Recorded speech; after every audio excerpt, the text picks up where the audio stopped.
मैं रामनिवास शाचार्य श्री कल्याण राजकीय कन्या महाविद्यालय शिखर।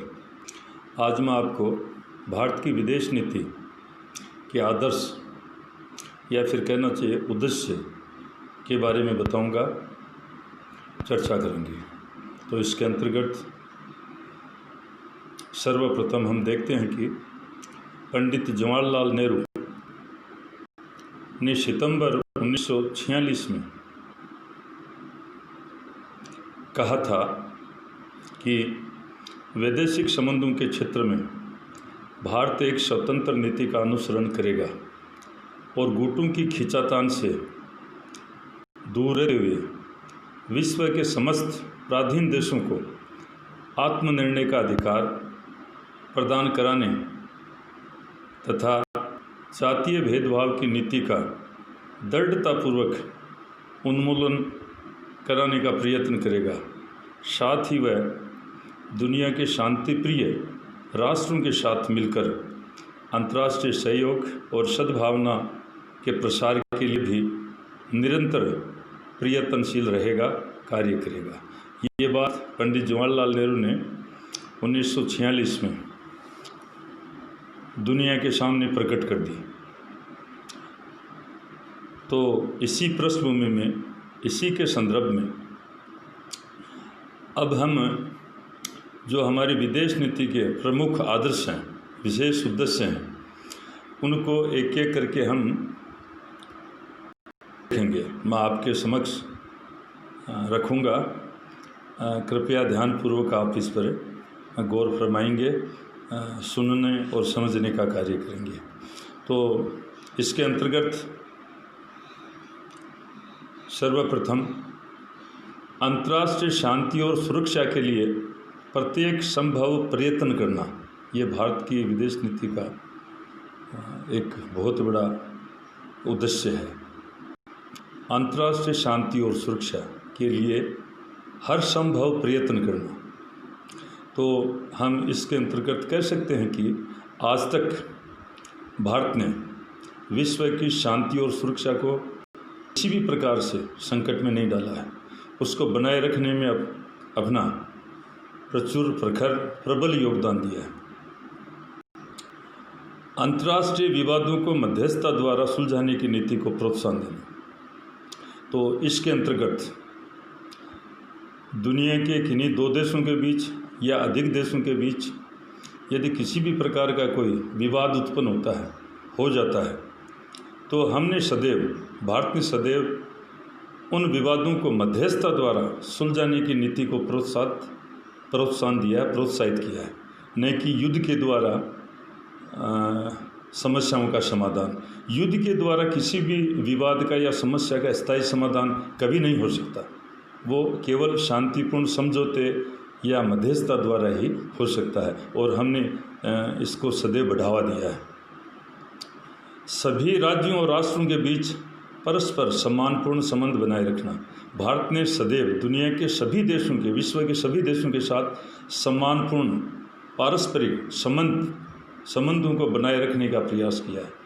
हमने विकसित, विकासशील, पिछड़ा हुआ, अति पिछड़ा हुआ, ये सभी प्रकार के दुनिया के देशों के साथ सभी को सम्मान दिया है और समानतापूर्ण सबके साथ व्यवहार किया है।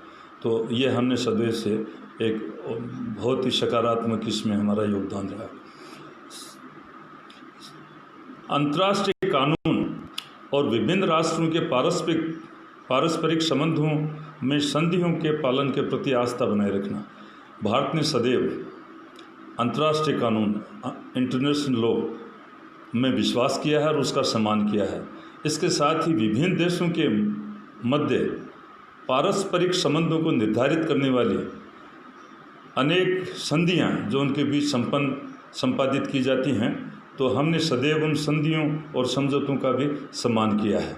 वैदेशिक मामलों के अंतर्गत सैनिक गुटबंदियों और सैनिक समझौतों से अपने आप को पृथक रखना तथा ऐसी गुटबंदियों को निरुत्साहित करना।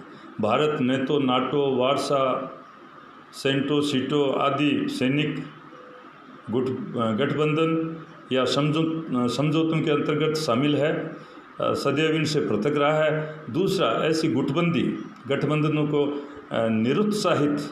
प्रोत्साहित नहीं किया, निरुत्साहित करने का कार्य किया है। उनको समझाने का प्रयास किया है कि इनके द्वारा विश्व में स्थायी शांति स्थापित नहीं हो सकती। उपनिवेशवाद का चाहे वह कहीं भी और किसी भी रूप में हो, उग्र विरोध किया है। भारत ने खुद ने उपनिवेशवाद का जहर चखा है, दंश झेला है। तो जहाँ कहीं भी दुनिया में, विश्व में उपनिवेशवाद के रूप में कोई कॉलोनी या कुछ मिलता है तो हमने सदैव उसका विरोध किया है और पीड़ित पक्ष का समर्थन किया है। प्रत्येक प्रकार की साम्राज्यवादी भावना को निरुत्साहित करना। भारत ने कभी अपने पड़ोसियों को लेकर या कहना चाहिए कि अपनी सीमाओं का विस्तार सामाजिक, आर्थिक, सांस्कृतिक अनेक प्रकार से, जिसमें राजनीतिक भी है, प्रसार, सीमाओं का प्रसार या विचारों को किसी पर लादना थोपना आदि कार्य नहीं किए हैं। और साम्राज्यवाद से संबंधित जो भी कार्य, जो भी घटनाएं विश्व में घटित होती हैं, उनका प्रबल रूप से विरोध किया, उनको निरुत्साहित किया। उन देशों की जनता की सक्रिय सहायता करना जो उपनिवेशवाद, जातिवाद और साम्राज्यवाद से पीड़ित हों। दुनिया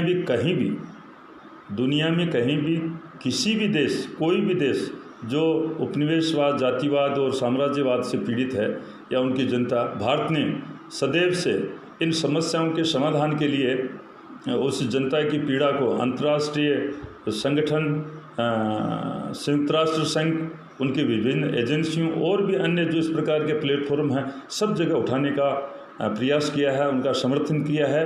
और इस प्रकार के जो ये कार्य हैं, इनको निरुत्साहित करने का प्रयास किया है।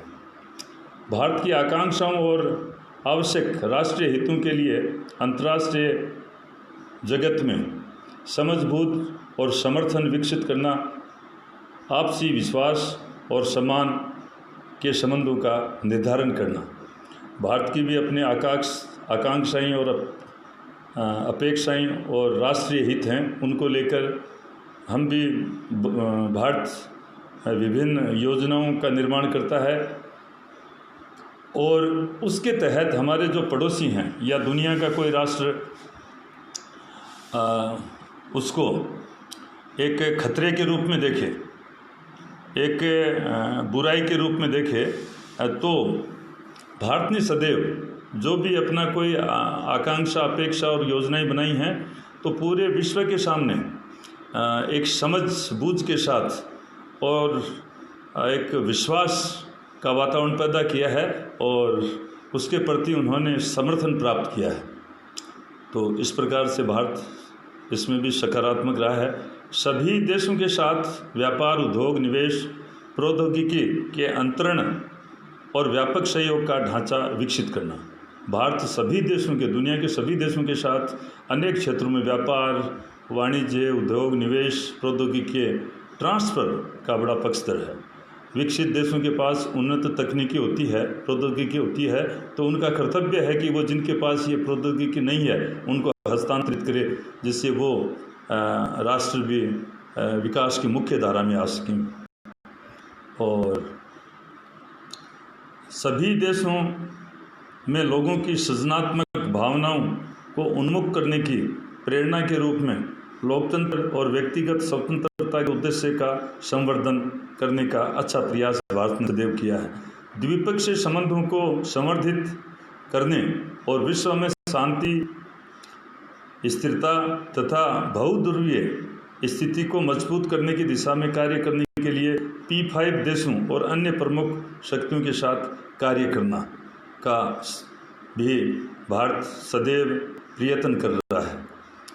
अंतर्राष्ट्रीय समुदाय के समक्ष आ रही जटिल राजनीतिक, सामाजिक और आर्थिक समस्याओं का उत्तर खोजने के लिए अन्य देशों के साथ द्विपक्षीय तथा संयुक्त राष्ट्र संघ गुटनिरपेक्ष आंदोलन जैसी बहुपक्षीय संस्थाओं और अंतर्राष्ट्रीय संगठनों में रचनात्मक कार्य करना।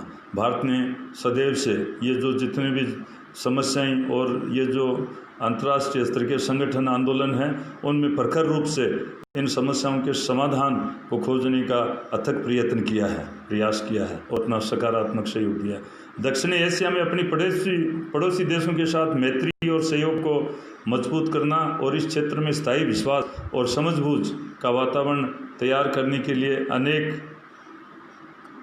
के लिए उनके साथ कार्य करना।